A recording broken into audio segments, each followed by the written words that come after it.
నమస్తే. Welcome to our channel.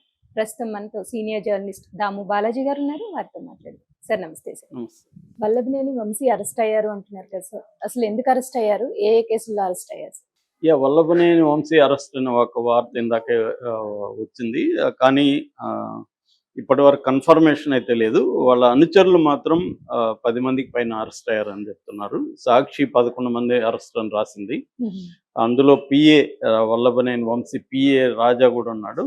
So ఈ 10 మందిని కూడా గన్నవరం, విజయవాడ రూరల్, బాపులపాడు, ఉంగుటూరు ఈ ఏరియాల్లో ఒకేసారి కొన్ని బృందాలు పోలీసులు వెళ్ళి తెల్లవారుజామున ఒకే టైంలో, అంటే ఒకరిని అరెస్ట్ చేస్తే మళ్ళీ అలర్ట్ అవుతారని చెప్పి ఒకేసారి వీళ్ళందరినీ కూడా అర్లీ మార్నింగ్ వెళ్ళి నిద్రపోతున్నప్పుడు దీనిలో అరెస్ట్ చేసినట్టుగా చెప్తున్నారు. వల్లభనేని వంశీ ఎలక్షన్లు అయిన తర్వాత నుంచి కూడా, రిజల్ట్స్ వచ్చిన తర్వాత నుంచి కూడా అజ్ఞాతంలోకి వెళ్ళిపోయాడు.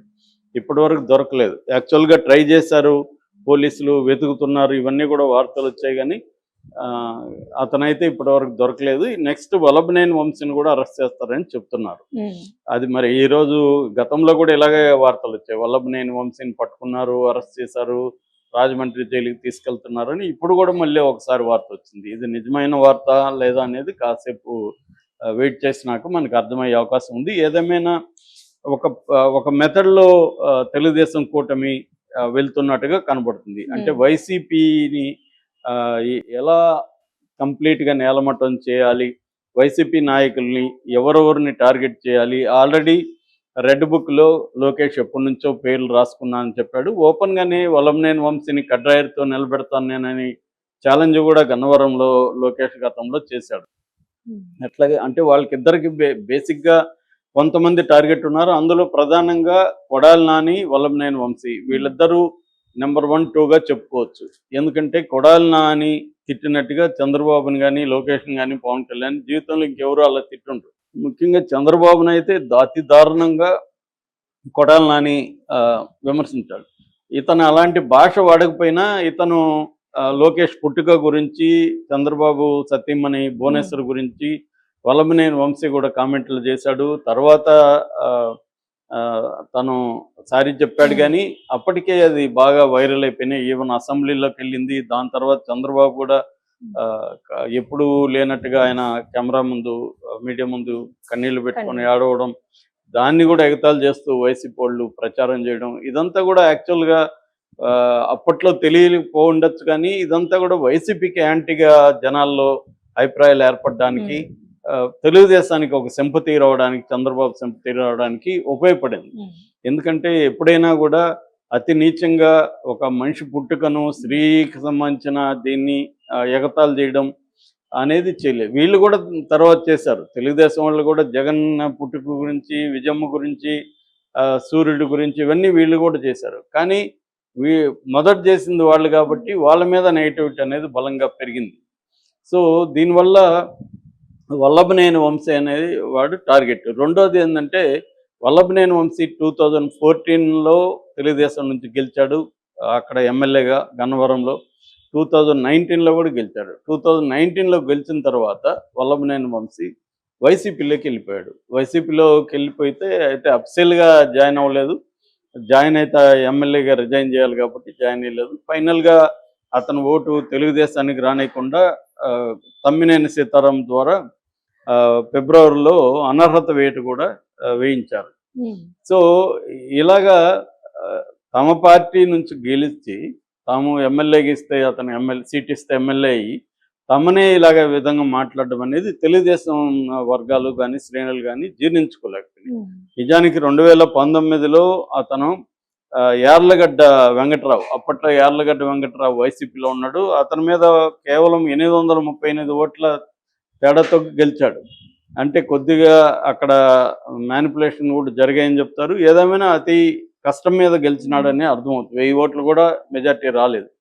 అయితే అదే యార్లగడ్డ వెంకట్రావు తెలుగుదేశంలోకి వచ్చాడు. ఇతనేమో వైసీపీ నుంచి పోటీ చేశాడు. చేసినప్పుడు 37,625 ఓట్ల తేడాతో ఓడిపోయాడు. అంటే ఏ స్థాయి అతనికి నెగిటివిటీ అక్కడ ఉందో మనం చూడొచ్చు. సో అంటే గతంలో తెలుగుదేశం శ్రేణులు, కార్యకర్తలు, అభిమానులు వాళ్ళ వల్ల గన్నవరంలో అతను గెలిచాడు. కానీ దాని తర్వాత నిజంగా అతను బలం ఉంటే గెలిచి ఉండాలి. సో ఆ స్థాయిలో ఓడిపోయాడు. ఓడిపోయిన తర్వాత అతనికి అర్థమైంది నన్ను వీళ్ళు ఖచ్చితంగా జైల్లో పెడతారని. ఆల్రెడీ 1, 2 సార్లు ఇంటి మీద దాడి జరగడం కానీ, ఎలక్షన్ టైంలో కూడా వల్లభనేని వంశీని తరిమి కొట్టడం ఇవన్నీ కూడా జరిగాయి. ఆ వీడియోస్ అంతా కూడా మనం చూసాము, చెప్పుకున్నాం కూడా దాని మీద. సో ఇప్పుడు ఏంటంటే వల్లభనేని వంశీని, కొడాలి నానిని మాత్రం వదిలిపెట్టే ప్రసక్తి లేదు. బట్ టైమింగ్ కోసం చూస్తున్నట్టుగా అర్థమవుతుంది. అంటే ఒక పద్ధతిలో వీళ్ళు అరెస్ట్ల పర్వ అనేది స్టార్ట్ చేశారు. ఫస్ట్ ఏంటంటే ఈ సామాజిక మాధ్యమం మీద ఫస్ట్ టార్గెట్ పెట్టారు. దాని మీద క్రాక్ డౌన్ మొదలు పెట్టారు. సామాజిక మాధ్యమం సోషల్ మీడియా యాక్టివిస్టులని అరెస్ట్ చేయడం, అది కూడా ముందుగా నోటోరియస్గా ఉన్న వర రవీందర్ రెడ్డి లాంటి వాళ్ళని ముందు అరెస్టులు చేయడం, అది స్టార్ట్ చేశారు. దాని తర్వాత మెల్లమెల్లగా ఇంటూరి రవికిరణ్ ఇలాంటి వాళ్ళంతా, బోరుగడ్డ అనిల్ వీళ్ళందరినీ అరెస్టులు చేస్తున్నారు. సో దాదాపు 500 మంది టార్గెట్ పెట్టుకున్నట్టుగా ఉంది. 100 మంది పైన కేసులు పెట్టారు. దాదాపు 56 మంది ఇప్పటికే జైల్లో సోషల్ మీడియా కార్యకర్తలు లోపల ఉన్నారు.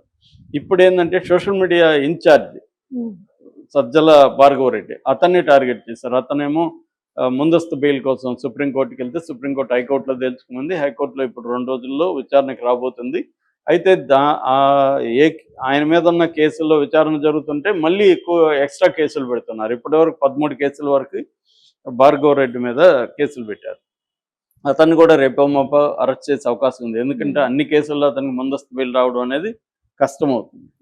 సో ఇలాగా ముందు సోషల్ మీడియా మీద పెట్టడం, తర్వాత మెల్లమెల్లగా కేసులు అయితే పెట్టడం జరుగుతుంది. ఆల్రెడీ చెవిరెడ్డి భాస్కర్ రెడ్డి మీద పెట్టారు. ఆల్రెడీ నందిగామ సురేష్ జైల్లోనే ఉన్నాడు. ఇంకొంతమంది మాజీ ఎమ్మెల్యేలు కేసులు ఎదుర్కొంటున్నారు. ఇలాగా అంటే కొంతమంది మీద కేసులు పెట్టి అలా వెయిట్ చేస్తున్నారు, వాళ్ళని విచారణ పేరుతో నడుపుతున్నారు. ఇప్పుడు కొత్తగా AP fibre net, detail corporation India స్కాములు బయటకు వచ్చాయని చెప్తున్నారు.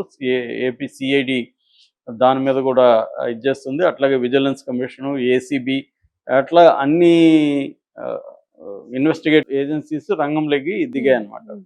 ఇప్పుడు నెక్స్ట్ టార్గెట్ ఏంటంటే, ఒకటి అంబటి రాంబాబు, పేర్ని నాని, రోజా, కొడాలి నాని, వల్లభనేని వంశీ, వీళ్ళ మీద టార్గెట్. అట్లాగే వీళ్ళందరికీ సకల శాఖ మంత్రిగా ఉన్న సజ్జల రామకృష్ణారెడ్డి, వీళ్ళని అందరినీ ఒకేసారి కాకుండా టైమింగ్ చూసి చేయడం అనేది ప్లాన్గా కనబడుతుంది. ముఖ్యంగా జగన్ జనవరి 3rd వీక్ నుంచి జనంలోకి వెళ్ళి పోరాటానికి పిలిపించాడు. ఆ టైంలో వల్లభనేని వంశీని, కొడాలి నాని అరెస్ట్ చేస్తే శ్రేణులంతా కూడా ఒక్కసారిగా జగన్ ప్రోగ్రామ్ అనేది ఫెయిల్ అవుతుంది. అంటే కార్యకర్తలతో జగన్ అన్న అనేది ప్రోగ్రామ్, పల్లె నిద్ర, ఈ 2 కూడా నిర్వీర్యం అవ్వాలంటే ఆ టైంలో అరెస్టులు చేద్దాము అన్న ప్లాన్ ఉన్నట్టుగా కనబడుతుంది. అంటే తెలుగుదేశం కూడా ఒక స్కీమ్ ప్రకారం వెళ్తున్నారు. ఒకటి డైవర్ట్ చేయడం ఇష్యూస్ని, 2 ఎవరెవరిని ఎప్పుడెప్పుడు అరెస్ట్ చేయాలి అనేది కూడా టైమింగ్ చూసుకొని వెళ్తున్నారు. ఇది అర్థం కాని చాలామంది తెలుగుదేశం సానుభూతి పరులు కూడా చంద్రబాబుని వీళ్ళని విమర్శిస్తున్నారు. వీళ్ళు చేతగాని వాళ్ళలాగా ఉన్నారు, 6 నెలలు అయిపోయింది, వీళ్ళు ఎప్పుడు ఇంక జగన్ జోలికి ఎప్పుడు వెళ్తారు, ఇవన్నీ తెలుగుదేశానికి సంబంధించిన మీడియా కూడా రాస్తుంది. కానీ చంద్రబాబు కానీ, పవన్ కళ్యాణ్, లోకేష్లు వీళ్ళు ఒక ప్లాన్ ప్రకారం వెళ్తున్నట్టుగా మనకు కనబడుతుంది. ఏ పేజీలో ఎలా చేసుకుంటూ వెళ్ళాలి, ఎప్పుడు ఏ కార్యక్రమాలు చేయాలి, అంటే ఎప్పుడు మనం చెప్పిన హామీలని ఎప్పుడెప్పుడు ఏదేది నెరవేర్చాలి, జగన్ సంగతిని ఎలా డీల్ చేసుకుంటూ వెళ్ళాలి, ఇవన్నీ ఒక స్కెచ్ చేసుకొని ఒక ప్లాన్ ప్రకారం